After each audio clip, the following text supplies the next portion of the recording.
du Fils et du Saint-Esprit. Amen. De l'Évangile de Jésus-Christ selon saint Marc au chapitre 16 au verset 9 à 15. Ressuscité le matin, le premier jour de la semaine, Jésus apparut d'abord à Marie-Madeleine, de laquelle il avait expulsé 7 démons. Celle-ci partit annoncer la nouvelle à ceux qui, ayant vécu avec lui, s'affligeaient et pleuraient. Quand ils entendirent que Jésus était vivant et qu'elle l'avait vu, ils refusaient de croire. Après cela, il se manifesta sous un autre aspect à 2 d'entre eux qui étaient en chemin pour aller à la campagne. Ceux-ci revinrent l'annoncer aux autres qui ne les crurent pas non plus. Enfin, il se manifesta aux 11 eux-mêmes pendant qu'ils étaient à table.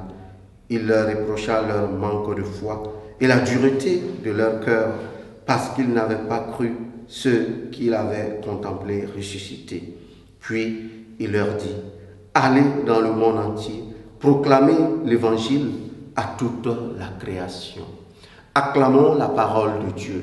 Louange à toi, Seigneur Jésus. Bien-aimés dans le Seigneur, le mystère de la résurrection nous invite à l'annonce de cette résurrection-là. Autrement dit,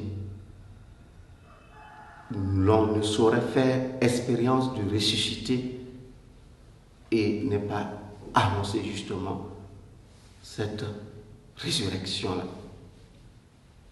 Mais avant d'en arriver là, il nous faut prendre d'abord conscience que ce n'est pas notre initiative qui nous conduit à l'annonce de la parole. C'est Dieu d'abord qui prend l'initiative de se montrer à chacun de nous comme ressuscité.